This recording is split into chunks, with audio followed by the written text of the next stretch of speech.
Chapter 8 को class 7 में start कर रहे हैं। मैं लक्ष्मी यादव विज्ञान विषय के साथ। साइंस में हम लोग बायोलॉजी के पार्ट को कवर कर रहे हैं।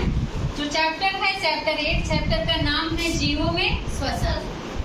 जैसा कि नाम है श्वसन, श्वसन को ऐसे कॉमन लैंग्वेज में कहा जाता है सांस लेना। श्वसन को हम लोग मुख्य रूप से दो भागों में समझेंगे। पहला है श्वसन या निश्वसन, इंग्लिश में बोलेंगे इनहेलेशन या इंस्पायरेशन। इनहेलेशन या इंस्पायरेशन। इसमें क्या होगा, हम लोग सांस को अंदर की तरफ ले जाएंगे और वो सांस हमारे लंग तक आएगा। इसके अलावा हमारी जो पसलियां हैं इसमें क्या होंगी, बाहर निकलेंगी और हमारा जो डायफ्राम होगा वो बिल्कुल चपटा हो जाएगा, ताकि फेफड़ों को हमारे ज्यादा से ज्यादा जगह मिल सके हवा को भरने के लिए। इतना समझे? ये है इनहेलेशन, सांस को अंदर लेना। दूसरा पार्ट जो है वो है एक्सहेलेशन या एक्सपायरेशन, हिंदी में बोलेंगे उच्छ्वसन या निःश्वसन। इसमें क्या होंगी, हमारी पसलियां जो रिबकेज की हैं वो क्या होंगी, बाहर आएंगी। पसलियां क्या होंगी, बाहर आएंगी, फेफड़े सिकुड़ेंगे और नीचे से हमारा जो डायफ्राम है ये ऐसे डोम शेप में उभर जाएगा, फेफड़ों पर दबाव डालेगा और फेफड़े सांस को क्या करेंगे, बाहर छोड़ेंगे। ठीक है, इन दोनों प्रोसेस को इनहेलेशन और एक्सहेलेशन को मिलाकर बोलते हैं ब्रीदिंग। हिंदी होगा श्वासोच्छ्वास। क्या है, श्वासोच्छ्वास। कितना समझ में आया? yes, श्वासोच्छ्वास सबको समझ में आ गया? yes, ये था मोटा मोटा कैसे हम लोग श्वसन करते हैं। दो भाग समझ में आ गया होगा आपको। अगला पार्ट हम लोग जो समझेंगे, इसी प्रोसेस को मनुष्य के रेस्पिरेटरी सिस्टम में समझेंगे। मनुष्य का जो श्वसन तंत्र है वो मुख्य रूप से 5 भागों में बटा है। पहला है नॉस्ट्रिल या नाजल कैविटी, दूसरा है फेरिंग्स, ग्रसनी से बोलते हैं, तीसरा है लैरिंग्स, वॉइस बॉक्स या एडम्स एप्पल बोलते हैं, चौथा है ट्रैकिया, ये पाइप होगी जिसे वाइंड पाइप बोलेंगे, और पांचवा है लंग्स या प्लूमोन्स। ये हमारे अंदर एक जोड़ी या संख्या में 2 होते हैं। संरचना हम लोग देखें अगर, तो हमारे शरीर में ये वत्स वाला जो हिस्सा होता है, ऊपर की तरफ हमारी पसलियां होती हैं। ऊपर की तरफ क्या होती हैं, पसलियां होती हैं, और पसलियां एक केज लाइक संरचना बनाती हैं। किसके जैसे, केज लाइक संरचना को। और उस केज लाइक संरचना में हमारे लंग्स दोनों तरफ क्या होते हैं, संख्या में दोनों क्या होते हैं, प्रोटेक्टेड होते हैं, अटैच होते हैं, उसी में फीड होते हैं। आई बात समझ में? जो पसलियों की संख्या होती है मनुष्य में वो 12 होती है। कितनी होती है, 12। पसलियां नंबर 1 से लेकर 7 तक की जो होती हैं वो ट्रू रिब्स होती हैं। ठीक है, उसके बाद जो है 7 के बाद जो है 8, 9 और 10 नंबर की जो रिब्स होंगी उन्हें फॉल्स रिब्स कहा जाएगा। और 11वीं और 12वीं पसलियां जो होती हैं उन्हें फ्लोटिंग रिब्स कहा जाता है। तो इस तरह से मनुष्य में टोटल 12 पेयर पसलियां होती हैं। कितनी होती हैं, 12। कितना समझ में आया?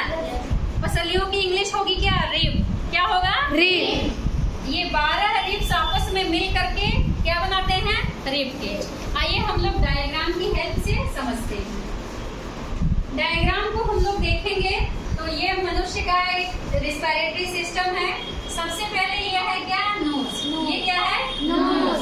नोज से हवा आई, यहाँ नोज से नाजल कैविटी से अंदर गई, नाजल कैविटी से अंदर गई, ये क्या है, नाजल पैसेज। ये क्या है, नाजल पैसेज। नाजल पैसेज से हवा क्या हुई, आगे बढ़ी, आगे बढ़ने के बाद इसे क्या मिला, फेरिंग्स। फेरिंग्स से ये है क्या, फेरिंग्स। फेरिंग्स से आगे गया तो ये क्या है, एक उभार है। ये क्या है, एक उभार जैसी संरचना है, इसे कहा जाता है लैरिंग्स। ठीक है, ये लैरिंग्स जो हमारा होता है ये 5वें थोरैसिक रीजन में होता है। 5वां जो थोरैसिक वर्टेब्री होती है वहां पर होता है लैरिंग्स। और यही जो है, जो ऐसे घाटी जिसे बोलते हैं कॉमन लैंग्वेज में ना, यही होता है क्या, लैरिंग्स। और यही होता है वॉइस बॉक्स, जो साउंड हम लोगों में प्रोड्यूस होता है, आवाज जो हम लोग बोलते हैं वो किससे निकलता है, इसी से, लैरिंग्स से या वॉइस बॉक्स से। इसे एडम्स नाम के एक साइंटिस्ट ने ढूंढा था, इसीलिए इसे एडम्स एप्पल भी कहा जाता है। इससे आगे की तरफ जब हवा बढ़ेगी तो उसे मिलेगा क्या, वायुनली, क्या, वाइंड पाइप। ठीक है, वाइंड पाइप के बाद अगला हिस्सा जो आएगा वो क्या होगा, ट्रैकिया। क्या होगा, ट्रैकिया। अभी तक हम लोगों ने 3 पार्ट जान लिया। पहला है नाजल पैसेज, दूसरा है फेरिंग्स और तीसरा है लैरिंग्स। चौथा जो है ये ट्यूब है, जिसे बोलेंगे क्या, ट्रैकिया। ट्रैकिया का जो नीचे वाला हिस्सा है, यहाँ बहुत सारी रिंग के जैसी संरचनाएं आपको दिख रही होंगी, इन्हें कहा जाता है रिंग ऑफ कार्टिलेज। ये कार्टिलेज की बनी होती है। आगे की तरफ जो ट्रैकिया है, ये दोनों फेफड़ों की तरफ 2 भागों में बढ़ जाएगा। ये क्या होगा, दोनों फेफड़ों की तरफ 2 भागों में बढ़ जाएगा। डायग्राम में मैंने एक साइड आपको रिबकेज वाला हिस्सा दिखाया है, ऐसे पसलियां फेफड़ों में सुरक्षित होती हैं, ऐसे फेफड़े जो है पसलियों से अटैच रहते हैं, अंदर की तरफ उसमें बंधे हुए रहेंगे और सुरक्षित रहेंगे। ठीक है, ये आपको जो दिख रहे हैं ये क्या है, रिब्स की संरचना, जिसे रिबकेज बोलेंगे, जिनकी संख्या 12 होती है। इसके बारे में हम लोगों ने अभी पढ़ा, जान चुके हैं इसके बारे में। ये दोनों क्या है, फेफड़े हैं। फेफड़ों की संख्या कितनी होती है, 1 पेयर होती है। फेफड़ों की ये बाहर की जो मेम्ब्रेन है, इसे क्या बोलेंगे, प्ल्यूरा। क्या बोलेंगे, प्ल्यूरा। हम लोगों ने ये जाना था कि जो हमारी ट्रैकिया है ये 2 भागों में बढ़ गई है।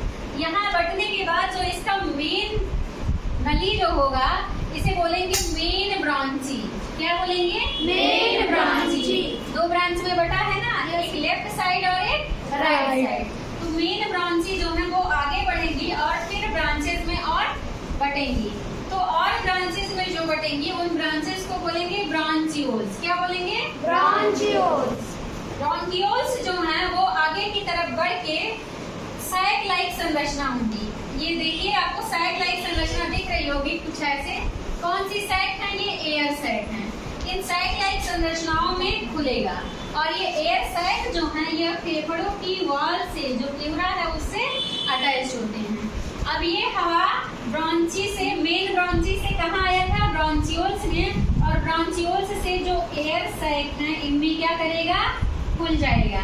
इन्हीं एयर सैक को क्या, छोटे छोटे इसमें क्या होंगी, गोले जैसी संरचना, सैक जैसी संरचना होगी, जिसे क्या बोलेंगे, एल्वियोलाई। क्या बोलेंगे, एल्वियोलाई। यहाँ आकर के क्या होगा, ऑक्सीजन जो हम लोग इंस्पायर किए हैं, अंदर की तरफ इनहेल किए हैं, पहुंचेगा और ये क्या होंगी, फेफड़ों की वॉल से, उसके टिश्यू से अटैच होंगी।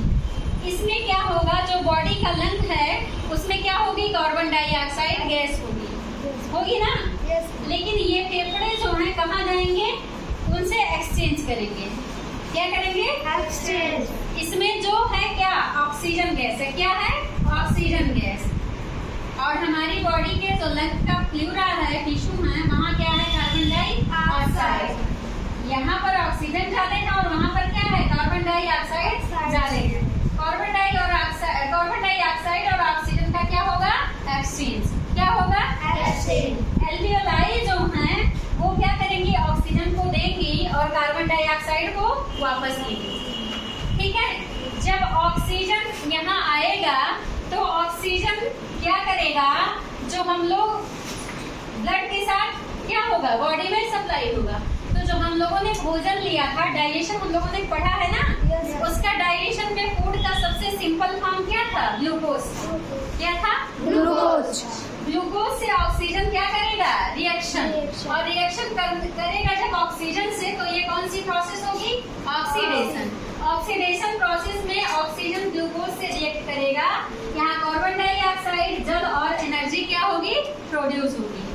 और यही एनर्जी हम अपनी लाइफ प्रोसेसेस में यूज करेंगे, हमारे शरीर की दैनिक एक्टिविटीज में यही ऊर्जा क्या होती है, यूज होती है। अब ये जो कार्बन डाइऑक्साइड रिलीज हुआ है, यहाँ से क्या होगा, वापस आएगा। ये ऑक्सीजन गया, ग्लूकोज से रिएक्शन किया, एनर्जी, वाटर और कार्बन डाइऑक्साइड बना। कार्बन डाइऑक्साइड यहाँ से वापस कहाँ आएगा, वापस कहाँ आएगा, एल्वियोलाई में। क्या आएगा, एल्वियोलाई। ऑक्सीजन टिश्यू में गया था, कार्बन डाइऑक्साइड वापस आ गया ना एल्वियोलाई में। एल्वियोलाई एल्वियोलर सैक में आएगा, एल्वियोलर सैक से वापस कहाँ आएगा, ब्रांचीज में। ब्रांचीज से वापस कहाँ आएगा, मेन ब्रांची। मेन ब्रांची से वापस कहाँ आएगा, ट्रैकिया में।